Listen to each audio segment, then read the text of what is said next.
गिरनार पर्वत यही वह स्थान है जहां हमारे 22वें तीर्थंकर भगवान नेमिनाथ ने तपस्या की और मोक्ष पद को प्राप्त किया। ये बात इतिहास और प्रमाण दोनों से सिद्ध है। जी हाँ, ब्रिटिश इतिहासकार जेम्स बर्गिस ने भी 1875 व 1876 के बीच कच्छ की यात्रा पे निकले थे, जहां वह जूनागढ़ गुजरात पहुँचे और गिरनार की यात्रा करके आए। उस यात्रा के दौरान उन्होंने स्पष्ट लिखा कि गिरनार की सबसे ऊंची चोटी पर एक छोटा सा खुला मंदिर है, जिसमें नेमिनाथ भगवान के पैरों के निशान है, यानी कि पावन चरण है, और वहाँ एक दिगंबर साधु पूजा कर रहे थे और वहाँ पर खुले में एक घंटा भी लगा हुआ था। लेकिन अफसोस की बात है, ना अब वो घंटा वहाँ पर दिखता, ना वो खुला मंदिर वहाँ दिखता, और ना वहाँ पर भगवान नेमिनाथ के पावन चरण दिखते। लेकिन आज बड़े दुख की बात है कि इतने स्पष्ट ऐतिहासिक और धार्मिक प्रमाण होने के बावजूद हमसे हमारा अधिकार छीना जा रहा है। ना हमें वहाँ स्वतंत्र रूप से पूजा करने दिया जाता है, ना हम अपने भगवान के दर्शन कर सकते हैं, और ना ही हमें वहाँ पर जयकारे लगाने दिए जाते हैं। वहाँ भगवान नेमिनाथ के पावन चरण थे 5वीं टोक पर,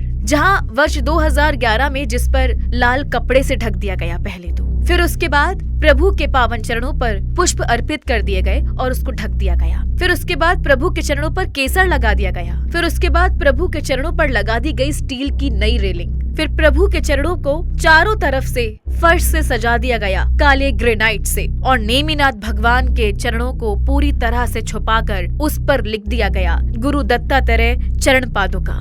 आप देखिए, भगवान नेमिनाथ के चरणों का तो नामो निशान ही नहीं है, वहाँ पर चरण ही छुपा दिए गए। क्या दशा हो गई है गिरनार तीर्थ की। हम बस अन्य समुदाय के लोगों से यही निवेदन करना चाहते हैं कि आप निसंकोच अपने आराध्य भगवान दत्तात्रेय की पूजा करें, लेकिन हमें भी हमारे तीर्थंकर भगवान नेमिनाथ के दर्शन और पूजन करने की स्वतंत्रता दें। गिरनार हम सब के लिए पावन है, ये विभाजन का नहीं, एकता का स्थान है। हमें अपने ही तीर्थ पर पूजा से वंचित किया जाता है तो ये केवल धार्मिक अन्याय नहीं, बल्कि हमारी आत्मा पर चोट है। हम चाहते हैं कि गिरनार की सबसे ऊंची चोटी पर भगवान नेमिनाथ के चरणों को पुनः प्रकट किया जाए। हमें वहाँ पूजा, दर्शन और अर्घ्य चढ़ाने की पूरी स्वतंत्रता दी जाए।